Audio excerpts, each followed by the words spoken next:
తిరుపతి జిల్లాలో పోలింగ్ కేంద్రాల దగ్గర భారీ బందోబస్తుని ఏర్పాటు చేస్తున్నారు. ఎలాంటి గొడవలు జరగకుండా చర్యలు చేపట్టారు. అక్కడి నుంచి పూర్తి అప్డేట్స్ ని మా ప్రతినిధి కార్తిక్ అందిస్తారు.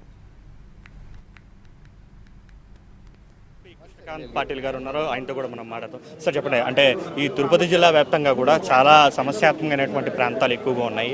సో ఎలాంటి పోలింగ్ అనేది రేపు నిర్వహించబోతున్నారు, ఎంతమంది బందోబస్తు ఉంది, సో ఎలాంటి జాగ్రత్తలు? ఆల్రెడీ మనం 2 కంపెనీస్ పెట్టడం జరిగిందండి. అడిక్వేట్ ఫోర్స్ ఇక్కడ ఉంది, సీనియర్ ఆఫీసర్స్ ఉన్నారు, అడిషనల్ ఎస్పీ స్థాయి 2 ఆఫీసర్లు ఉన్నారు, 3 డిఎస్పీలు ఉన్నారు.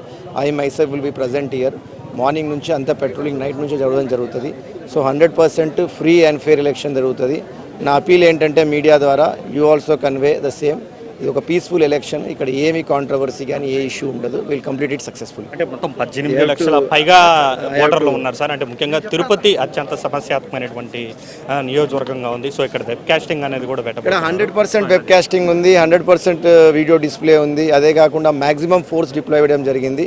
సో ఆ విషయంలో మీరు ఏం డౌట్స్ పెట్టుకోవద్దండి. యూ ఆల్సో రోమ్ చేయండి, you also be our ears and eyes. ఏదైనా ఇష్యూ ఉంటే మా నోటీస్లో తీసుకురండి, we will act quickly. Okay, ఇది తిరుపతి ఎస్పీ చెప్తున్నటువంటి పరిస్థితి. మొత్తం దాదాపు ఉమ్మడి జిల్లా వ్యాప్తంగా కూడా కేవలం తిరుపతి జిల్లాలో 18 లక్షలకు పైగా కూడా ఓటర్లు ఉన్నారు. ఎక్కడా కూడా ఎలాంటి అవాంఛనీయటువంటి సంఘటనలు జరగకుండా కూడా అన్ని జాగ్రత్తలు తీసుకున్నాం. ప్రజలందరూ వచ్చి స్వేచ్ఛాయుతమైనటువంటి వాతావరణంలో ఓటు వేయాలని చెప్పి కోరుతున్నారు. కెమెరా పర్సన్ చెంచేతో కార్తిక్ ఎన్టీవీ, తిరుపతి.